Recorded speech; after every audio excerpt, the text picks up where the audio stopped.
Hello from my war diary. This is day 18 of the war in Israel. Last night, two 80-plus years old women were released by Hamas in a very cruel, propagandic, and vicious manner.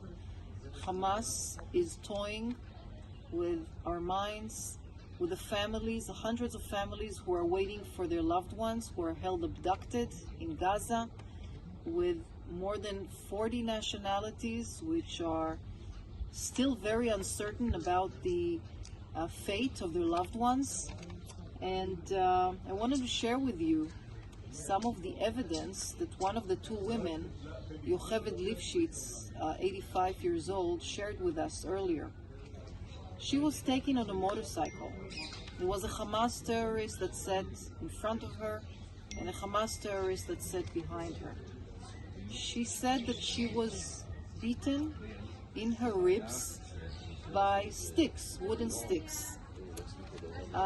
She said she walked miles and miles inside Gaza until they reached an underground facility, some sort of a tunnel. They walked for a long time in the tunnel until they reached a big open area in which she found 5 other hostages. In this big area, open area, someone stole her watch. She received a mattress on the floor, and again I remind you, this is an 85-year-old woman.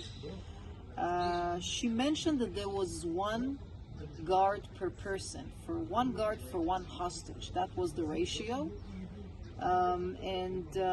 She saw a doctor that was there, and she shared the Hamas's food, which was pita bread with cucumbers and cheese.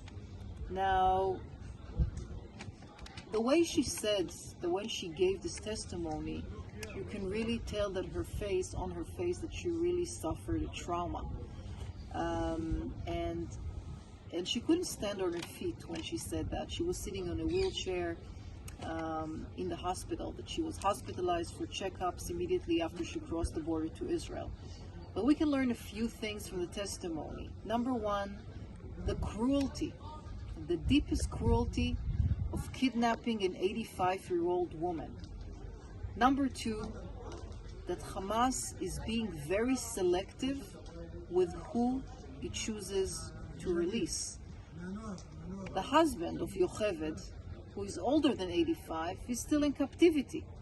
But deliberately, Hamas chose to release Yocheved and as if to say that it's a humanitarian gesture, which we all know that this is far from being the situation. And the last thing is that holding the hostages in an underground facility is a clear indication of the importance that Hamas sees the hostages, the importance of a tool that the hostages serve for Hamas, and that's why they want to safeguard the hostages at this given point of time. I mean, this could change, of course, later. I think that this testimony shocked each and every Israeli here in Israel. There was rejoicing about the fact that the two women were released, but it's even deeper sense of sadness and tragedy when there are 220 additional hostages held by Hamas, babies, children, and others.